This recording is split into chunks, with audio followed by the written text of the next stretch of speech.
Hello and welcome to Alan History Nerd. In this video I'm looking at Component 3A, US Politics, in terms of revision for the 2023 exam, and what I'm going to do is I am going to focus on topics that are not or were not in the 2022 Advanced Information.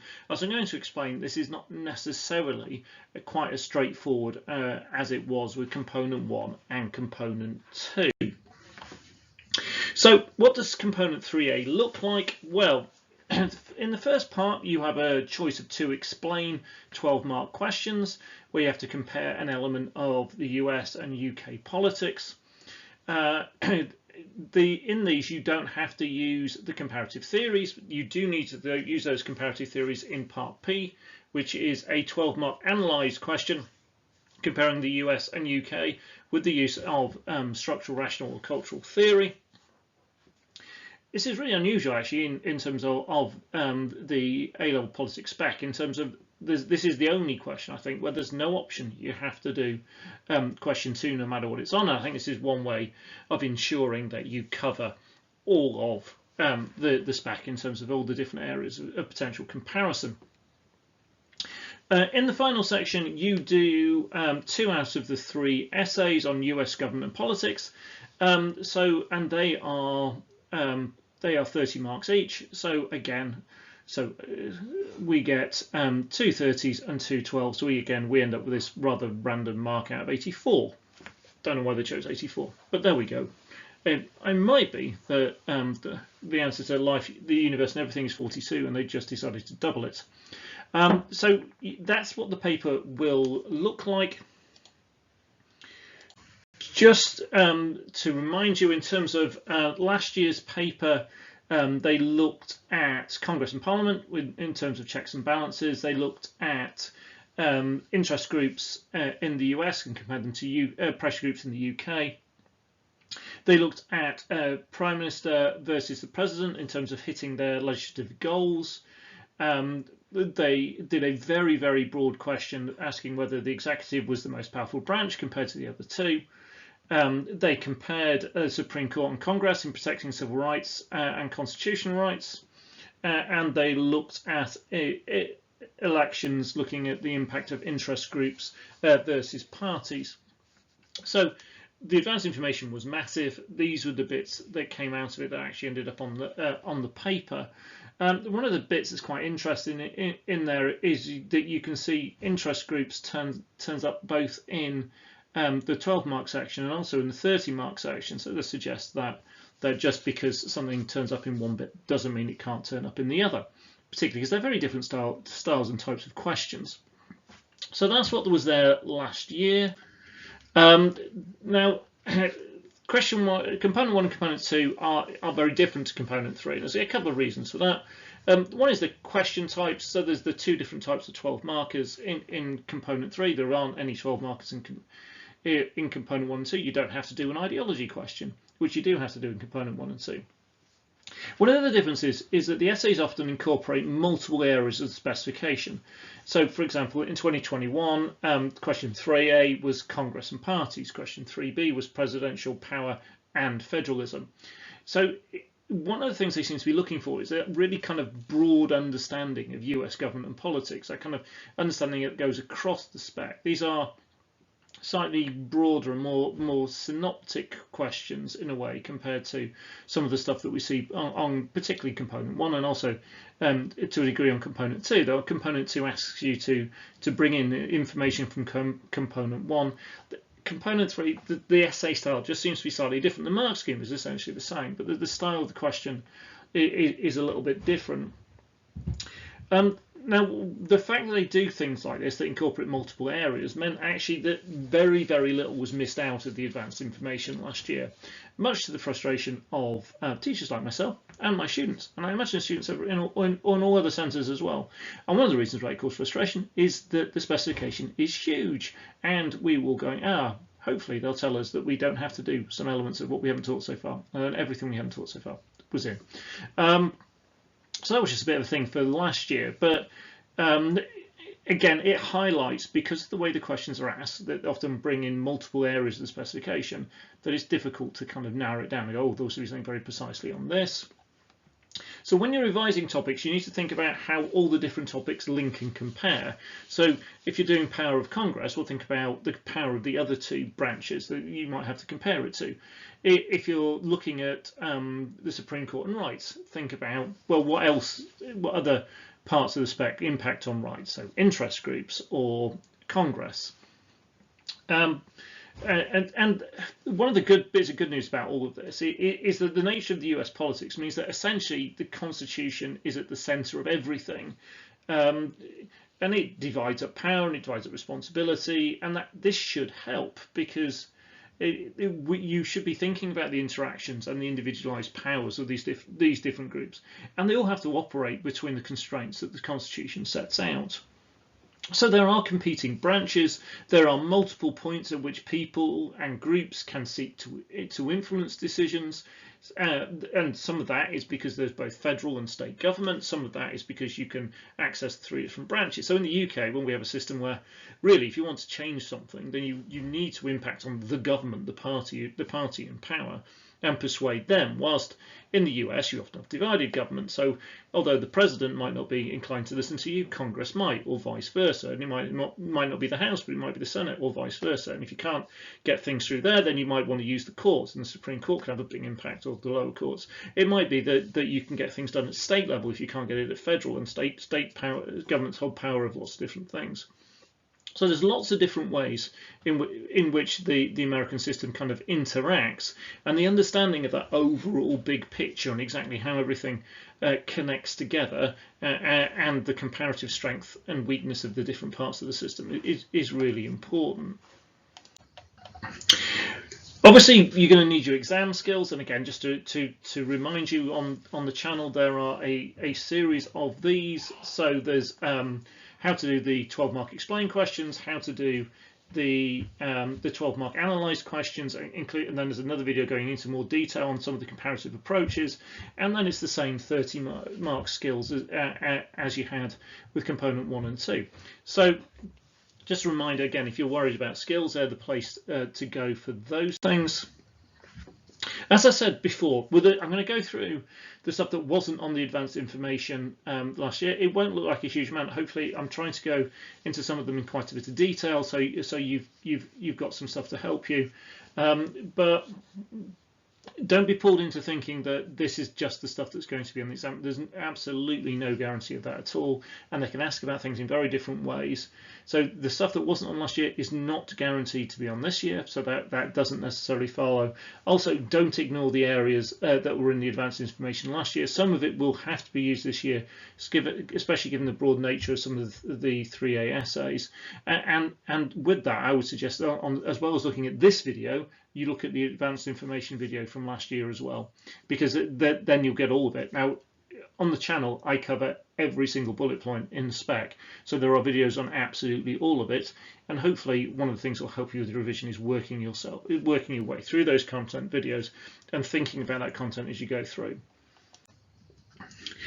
So one of the first bit that was missing is 1.3, the main characteristics of US federalism. And the bullet point says the nature of the federal system of government and its relationship with the states. Again, there's the URL on there for the video. I've done this already.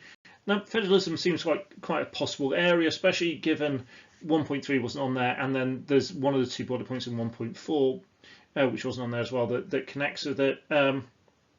So make sure you know the different stages of federalism in American history. So dual federalism up to the 1930s.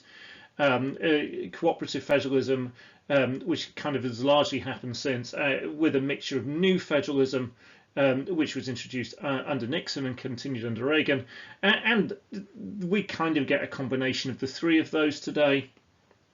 And there's lots of nice analogies to do with cake. So whether that's layer cake or marble cake.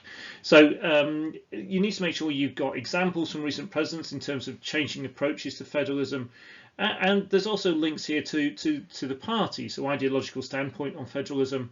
So again, they could combine that. So to what extent do the views on federalism vary between the Republican and Democrat Party, or attitudes of a president depends on their party, or something along those lines. And it also links to the Supreme Court. And again, you could be asked about the Supreme Court's role in upholding federalism. So there are various decisions by the Supreme Court which impact on the powers of federal and state governments, whether that was over Obamacare or various others. So we can see a kind of a starting point where this could be the basis of a huge range of different questions.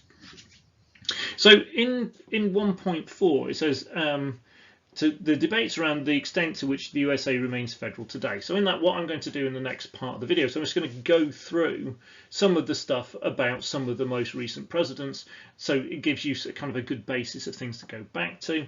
So you've got George W. Bush. So the expectations, George W. Bush is a conservative Republican, so you would expect him to pull back federal government power and its spending and return more powers to the states, because ideologically that's what we think Republicans are going to do. However, there's much that tells us this wasn't the case. I mean, one of the big policy areas, a real kind of a point of passion for Bush, was No Child Left Behind. Now, this saw an enormous amount of federal regulation into what is ostensibly a state issue in education. Now, Bush claimed that he was empowering schools and states to make their own decisions, but it largely looks like a massive extension of federal power. But no, there's a lot more spending going in, particularly into lots of areas that needed it. But also there's lots of regulation going in terms of standardized testing and all that, and all kinds of rules and regulations around that. Under Bush, Medicare expanded. Now, again, you're probably used to in more recent years the kind of big fight back from Republicans against the extension of Obamacare or Medicaid. But Medicare is the support for the elderly with health issues. The elderly have a tendency to vote. They also have a tendency to vote Republican. So maybe there might be party political considerations in this. But Bush expanded the cost by $400 billion in the first 10 years. This is clearly an expansion of a federal government program, and we can see that it caused division within his party. So 25 House Republicans and 9 Republican senators voted against it. The biggest kind of growth of federal power under Bush, however, was in Homeland Security and Defense. Probably not a surprise given the events of his term in office with 9/11. We see a massive increase in spending on defense from $290 million to $651 million. In Homeland Security, we see an increase from $13 million to $69 million.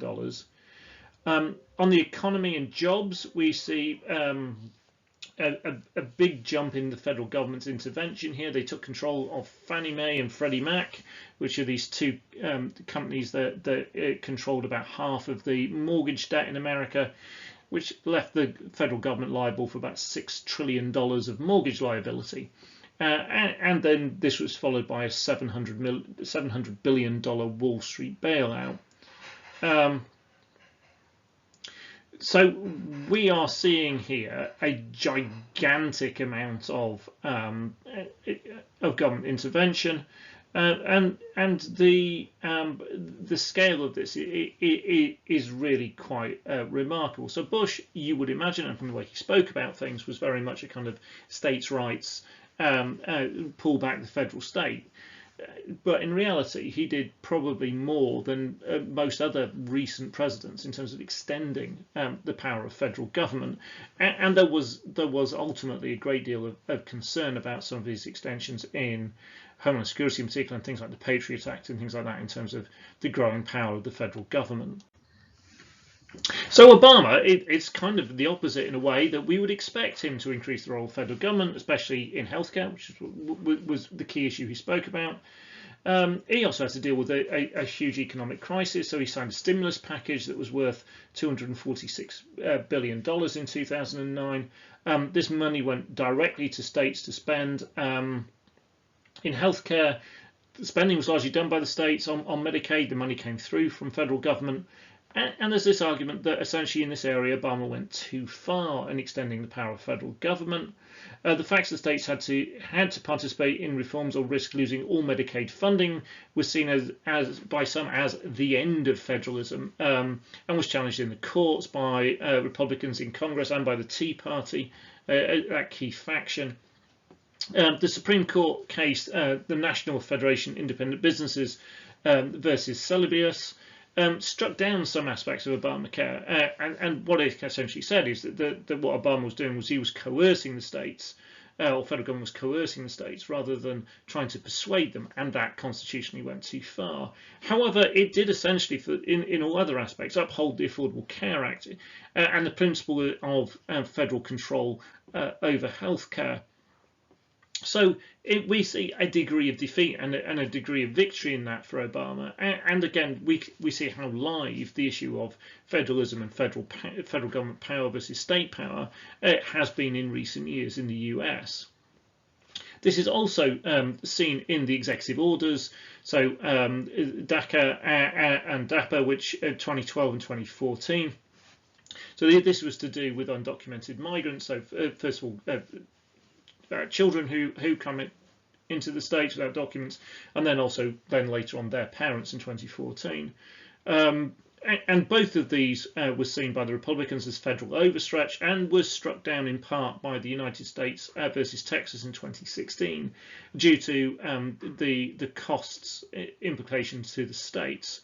So in this, again, we can see this idea of federal power, or attempts to expand federal power, and the different mechanisms through which it can be fought back against. So either through Congress or largely in Obama's case, we see it also through the Supreme Court with those two really important cases. Trump's a really interesting one on this. So again, you would expect as a conservative Republican that he would reel back the power of the state, but as someone who wanted to be in control of absolutely everything, he often does completely the opposite. His COVID policy wasn't consistent. He went from saying all the responsibility sat with the states to trying to override state action when he didn't like it. He insisted that the federal payout or that went out to individuals were all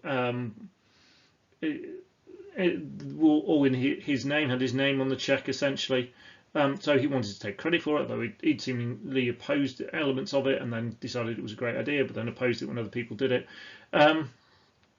His extensive use of executive orders can be seen as expanding federal power. Again, the fact that he was twice impeached suggests abuse of power, and that he was going beyond all these should have done. Again, one of the topics that is also on this video is the idea of imperial presidency, and you often you could get this question: imperial versus imperiled, and actions of Trump. He kind of illustrate both. He kind of acts like he was an imperial president, but he appears to have been largely imperiled. His actions on issues such as immigration were frequently frustrated by the courts. And one of the things that's different with Trump is what we are seeing is conservative policies by federal government being overturned, notably by liberal state courts. It's kind of an inverse of the normal debate where we've got federal government being, because in general America as a whole is more liberal and progressive than a smaller number of its states, notably in the South and the Midwest.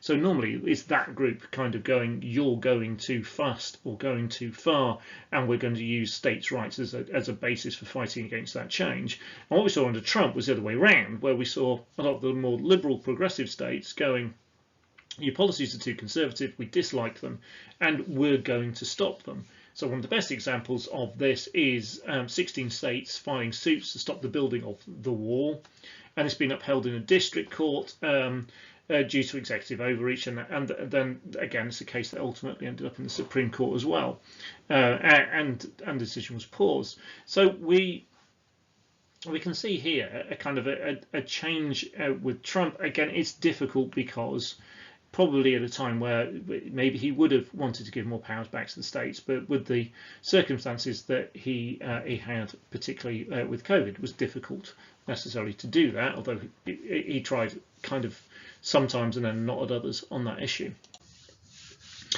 Right, so then we've got Biden. Well, Biden came into an office at a time where things were not going very well in terms of the economy had been absolutely trashed by COVID. He signed the American Action Plan, that was worth $1.9 trillion. That's an eye-watering amount of money. including one-off direct payments to most Americans worth $1,400 to those earning under 75 grand. He increased tax breaks for parents, and he's increased benefits for those with children. There's 350 billion that went to state and local government, 130 billion to help reopen schools, 49 billion for COVID testing, and 14 billion for vaccines. As opposed to some earlier examples of federal action, the federal action under Biden has actually proved to be quite popular. So despite receiving zero Republican support in Congress, whilst following the large stimulus package that Obama did in 2009, Democrats faced a massive defeat in 2010 midterms. In 2022, the Democrat vote actually held up. I think it was the best performance in a midterm of a party of the sitting president for about 30 years. I think going back to George W. and the aftermath of 9/11. And polls suggested that 70% of Americans supported the bill. So again, maybe the Republicans got this one slightly wrong in so wholeheartedly opposing it, or at least refusing to vote for it. But it did pass, and again, so in this we can see right, Democrat president, we're going to see a massive increase in federal power and federal spending, and wham, yeah, there we are, $1.9 trillion of it. Other things we see with Biden, we see the Inflation Reduction Act aimed at bringing down costs and reducing the deficit. So again, reducing the deficit, well, maybe this is taking federal government taking a step back, but it also included very strong action on climate change. Biden tells us that it was paid for by tightening tightening tax laws for corporations and billionaires. Again, it can be seen as expansion of federal power. We see the Bipartisan Safer Communities Act, which was the first federal gun control bill for 30 years. So again, this is a federal government stepping back into an area that it's pulled out of, or seemingly been unable to take action in for a long period of time. And it did things like it required people under 21 to undergo enhanced background checks, closed the boyfriend loophole, and providing funding to address youth mental health. Again, we see this as an expansion of federal power. Now, Biden hasn't managed to go as far as he wants. He's not yet managed to ban AR-15 type rifles or enact federal intervention on abortion. Despite actually showing that national polling suggests he has a majority of Americans who would support him on both of these. This shows really the restrictions that remain in place on federal power, and the fact that America has a federal system and the power is distributed to the states, as well as the separation of powers across the other branches, mean that these actions can't just be taking place. So the power of federal government is still not absolute with a lot of these things. So has the US remained a federal nation? Well, there are arguments that say yes. So the federal government takes action at time of national crisis, be that 9/11 or COVID or the various financial crises that we've seen. So 2008, the one that brought on, also the one brought on at the moment following COVID and other things such as the war in Ukraine. And again, the existence of things like the Federal Emergency Management Agency shows that actually, when it comes to moments of crisis, the states can't cope by themselves and they need the federal government to step in. Another yes is that federal government has a significant role in education, healthcare, etc. And we've seen the presidents taking action on these. We've also seen Supreme Court cases backing the intervention in healthcare, for example. And state government is dependent on federal funding and for defence against various threats. So in that way, America very much is a federal system. There is the state level, but it needs a powerful federal level above. On the other hand, we could say, well, no, it's not a federal nation. So essentially, it's a group of semi-autonomous states. So laws vary significantly from state to state, and you can present things like abortion or the death penalty or the legal status of marijuana and say this state is very, very different to that state. They're like completely different worlds. And increasingly, again, linked in with the increasing divide between the two main parties, there is two very distinct worlds between the red states and the blue states, and that is something to reflect on and to think about. Again, even things like basic democratic things like electoral practices vary from state to state. The states make the electoral rules, and some have made significant changes from 2020, and we've seen restrictions on voting. We see very different attitudes to postal votes and things like that. And then we also see that, again, another no, we see states often act independently at moments of crisis. On some issues, state governors wield significant power, and we saw this used in terms of COVID, where the response of the state varies so dramatically from state to state. And we also have seen actions of governors on issues such as abortion. Again, DeSantis is quite a nice little case study in this, in his actions, quite aggressive actions against Disney, for example, in his own state. So the president is not the only executive at work in the US. So 1.4 says you need to know about interpretations, debates around the US Constitution and federalism. And it's got the question on the extent of democracy within the US Constitution, its strengths and weaknesses, and its impact on the US government today.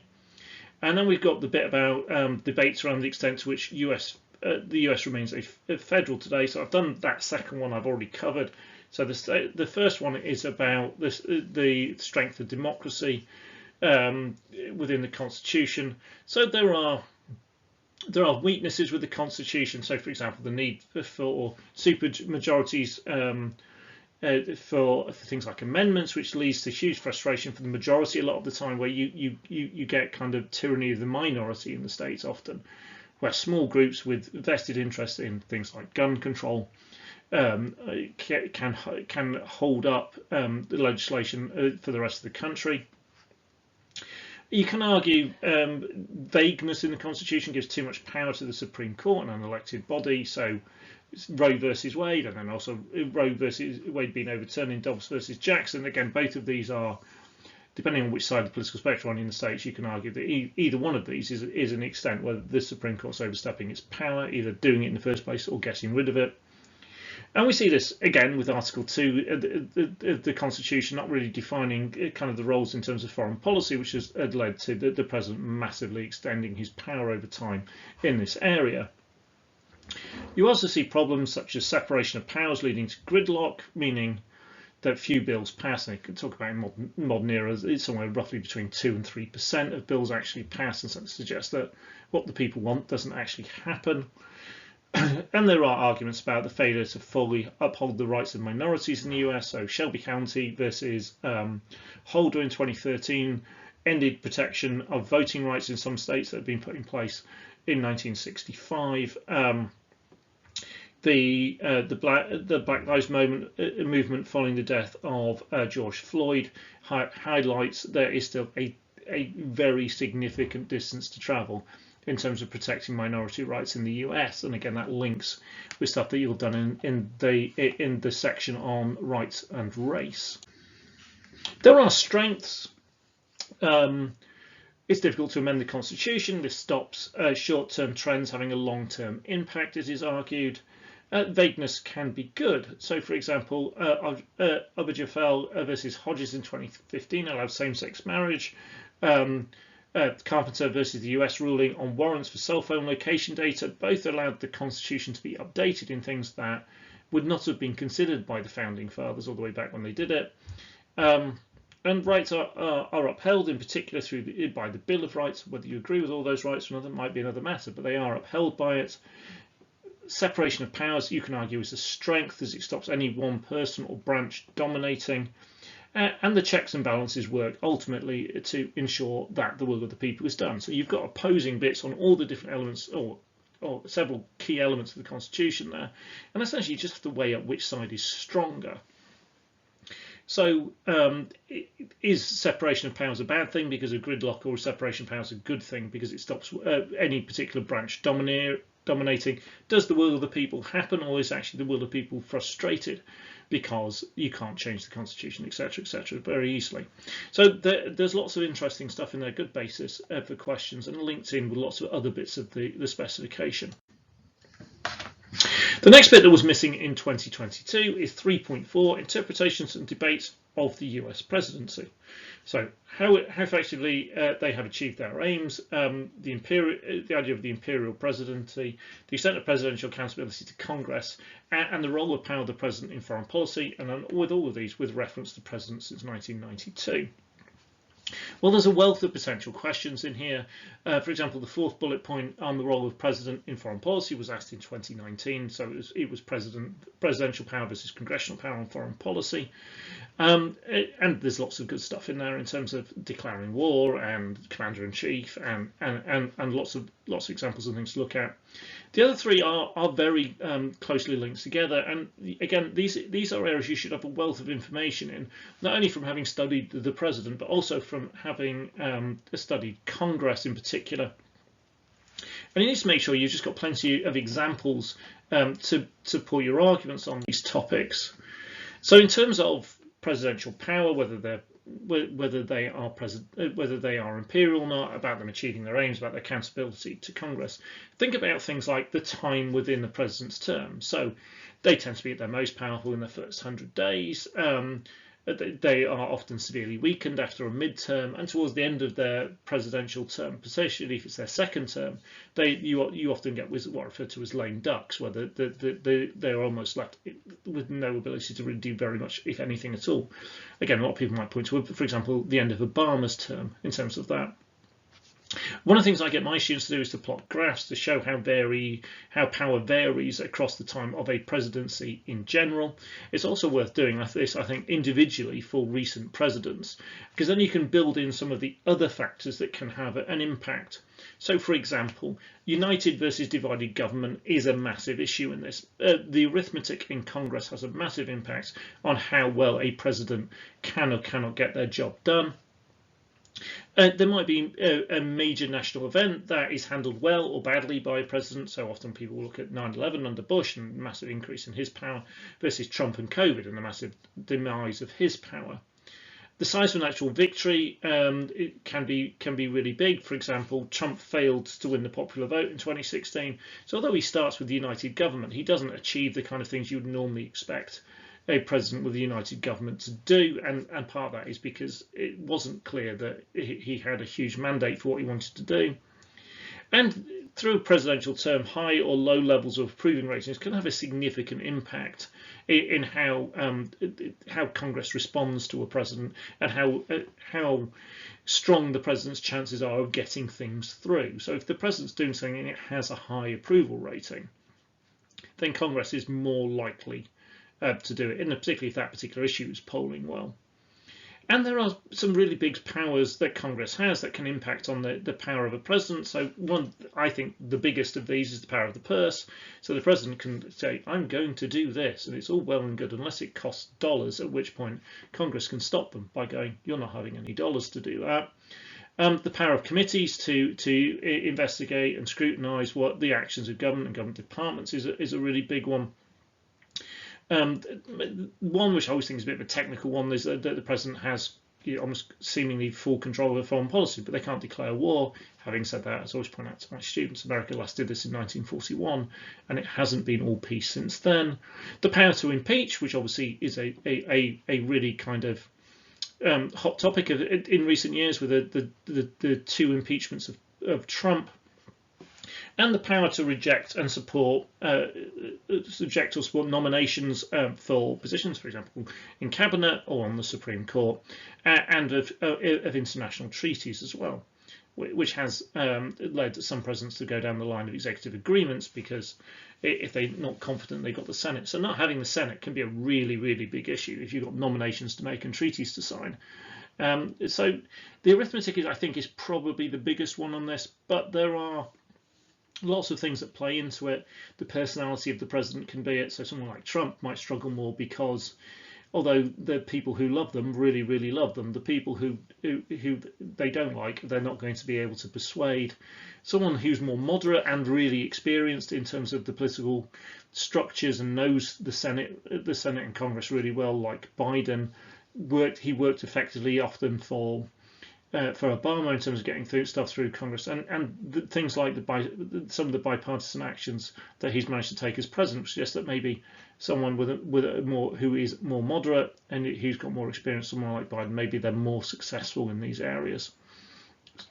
Whilst the people who seem more as outsiders, less connected, people like Obama and in particular Trump, maybe are going to be less likely to be successful with the power to persuade. Now, the next one I think is a really big one, which is the appointment process for the Supreme Court. You need to know the strengths and weaknesses of the process. You need to know the factors affecting the president's choice of nominee and the current composition, ideological balance of the court. I really suggest one of the big things to do is go and find a bit out about all of your Supreme Court justices. Make sure you know some facts and figures about them. Make sure you know about their ideological leaning. Make sure you know it's a 6-3 court. Roberts is a really interesting Chief Justice. Find out about how he thinks about things like judicial activism and judicial restraint, and there's lots of key decisions in the Roberts Court where Roberts hasn't been in the majority, and that can be really quite significant. So this section looks like an excellent potential area for a question, given the significant controversies in recent years about Supreme Court appointments. So, for example, the blocking of Merrick Garland's nomination under Obama in 2016, the 3 appointments under Trump, the partisan voting in recent nominations compared to the past. So, in recent nominations, appointments have been by a matter of a few votes. Whilst if we go a bit further back in time, then this is very different, and nominees might receive 60 odd votes or even 90 odd votes. So I just put some examples on here. So to start off with our recent ones, so Brown Jackson, 53-47, Coney Barrett, 52-48, and notably Coney Barrett, there's no support from the other party at all. It's the first time that's happened since the 1870s. Kavanaugh, 50-48, Gorsuch 54-45. So they are our recent ones, and you go, right, well, the nomination process is just broken. It's just completely partisan. People just essentially vote on party lines. You get liberal judges from Democrats, and you get progressive ones. So liberal progressive ones for Democrats. You get conservative justices from Republicans, and the two sides vote against it. And so it just depends on what you've got in the Senate. And it looks a lot like that when you look at those. But if we go back now, probably the two most liberal judges on the court now are Kagan and Sotomayor. Well, they won 63-37 and 68-31 when they were appointed. So that suggests there wasn't completely partisan voting in the Senate at that time. When Roberts, our current chief, the current Chief Justice, was appointed, he is moderate amongst the Conservatives on the court at the moment, but he was appointed 78-22, and then you go, oh well, maybe that's because he was a moderate. But let's go back. Bader Ginsburg, 96-3. Before her, Kennedy, under a Republican nominee, 97-0. So under Reagan, I believe. So we see in this that actually, if we go back in time, the nomination process doesn't look to have been as politicised. There's one there that is really close, and he's still on the court today. If you go all the way back to Thomas's nomination was 52-48. That was to do with controversies about his appointment, rather than that all of these all the nomination processes were enormously politicised.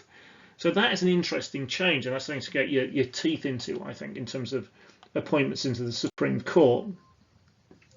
You need to make sure in particular that you know the process, in particular the roles of the President and his staff, the Senate, especially the Judiciary Committee, and also the American Bar Association. So know the key strengths and weaknesses, especially in relation to politicisation. Have lots of examples to include. So, for example, the apparent hypocrisy of the Republican Senate, saying Obama was too near the end of his term, but allowing Trump to appoint much later in his term. So Merrick Garland, it was like 10 months from the end of Obama's term. They said it was too close to the end, leave it to the next president. Under Trump, he was about a month away from the end of his term, and they went, yeah, no, sure, fine. Or a month away from the election. So we've seen very controversial confirmation hearings. Both Kavanaugh and Thomas, who were both on the Supreme Court, had very kind of heated and controversial ones. There was lots of money put in terms of campaigns for and against. They both faced serious allegations, but were still appointed. It's worth knowing about some rejections. There was Merrick Garland. Another one I would suggest you know is Robert Bork, who was rejected under Reagan. We've seen, as I mentioned already, the failure of any Democrats to support Coney Barrett. And there's also judges historically who've turned out to not turn out as the presidents thought they would want to be. They haven't turned out how the presidents thought they would. So one of the most famous example is Warren, which Eisenhower appointed and described the appointment as the greatest damn mistake I ever made. Souter, who was appointed by Bush Senior, turned out to be not quite as conservative as they thought he was going to be. And there's a bit of an argument about Gorsuch.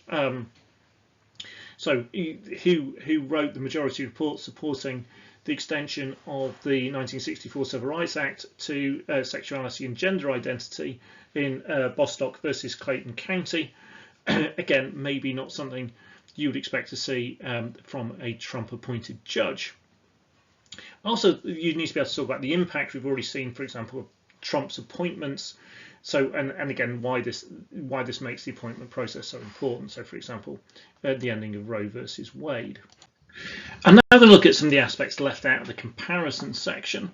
So 6.2.1 and 6.2.2 are to do with comparing the constitutions and also federalism and devolution. So the bullet points on 6.2.1 say their nature, codified, uncodified, and their sources, provisions and principles, including separation of powers and checks and balances. The similarities and differences between the US federal system and the system of devolution. So, but either of those could work quite nicely, and also you could include 6.2.2, which then talks about the rational, cultural, and structural approaches, which is what you would use if you were doing a question 2 on this area. I think in terms of the Constitution, the differences are well known and I think relatively straightforward, but you need to know both similarities and differences. And the similarities, as I say, are often forgotten and not as clear. So both contain conventions. So for example, well, there's lots in the UK, but in the US, the existence of the cabinet, it's not actually mentioned in the Constitution, it's just a kind of convention, it's there. Both have written elements. So for example, statute law and other aspects in the UK, whilst obviously the US one is codified, it's all written down. Both can be amended, though it's much easier in the UK. Both set up 3 branches of government, although obviously in the UK there's fusion of powers. Both have 2-chamber legislatures, though again in the UK not both of them are elected. Both aim to create an independent judiciary and have supreme courts. So there are similar elements in the 2 constitutions, so don't be thrown if they ask on that. Make sure you read the question in case they do ask on that. So they're more likely to ask differences, but it's not beyond the realms of possibilities that you could look at similarities as well. Now, in terms of federalism versus devolution, states and devolved governments rely on central funding. So states and devolved regions have different laws to other parts of the country. So, for example, free prescriptions and no uni fees in Scotland. Federal government and UK central government in the UK maintain supremacy over the other governments in some areas. However, states have more autonomy over their own laws than the regions in the UK. I mean, one of the other bits you can say about that is it's the same for all states, whilst in the UK it's not, is it? So the Scottish Parliament has more power than the Welsh Parliament, for example. Different city regions have different levels of authority and power. London is different to the rest of England. State sovereignty is protected by the Constitution, but whilst in the UK, the powers of the devolved bodies is given to them by Parliament and can be taken away by Parliament. States can challenge the federal government through the Supreme Court. There is power to do this in the UK, but it is far more limited and less powerful.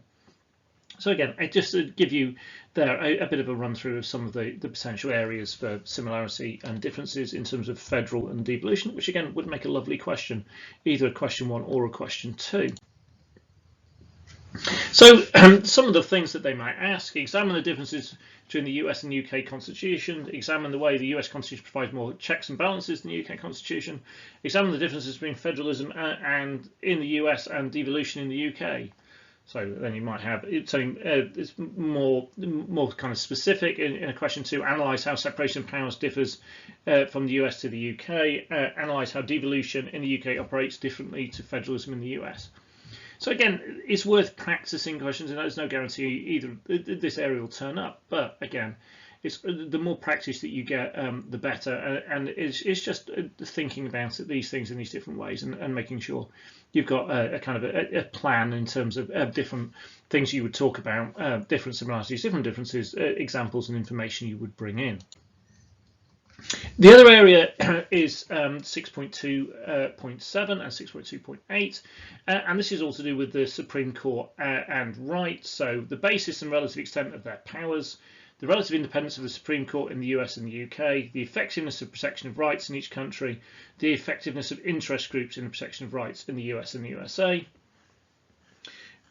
So again, you could have to do it for question 2 with the rational, cultural, structural. There's lots to look at and discuss. Obviously, you will always find that you have far more on the US Supreme Court than you do on the UK one, because there is far more. Obviously, one of them is time frame. The UK Supreme Court is an absolute baby in comparison, and also the level of power. It is not really comparable, actually. The US Supreme Court has far more power.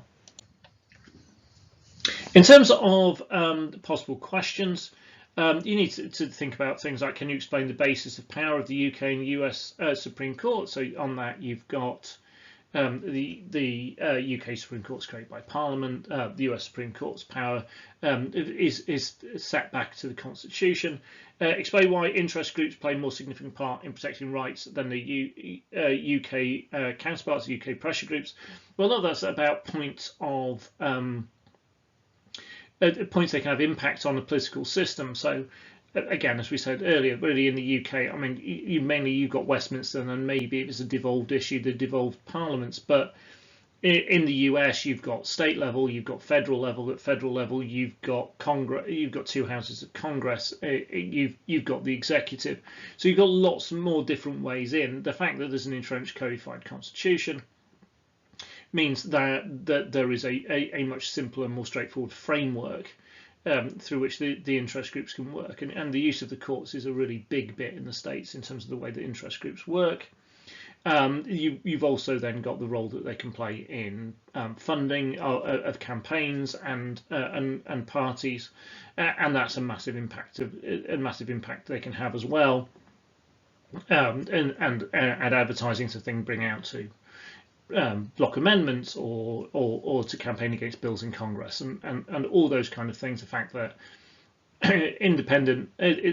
slightly independently, members of the House, members of the Senate are looking for people to back their campaigns, and so you see interest groups like the NRA wielding enormous power because they pay for the campaign funds into the campaign funds of people. Again, same as organisations in energy field and things like that.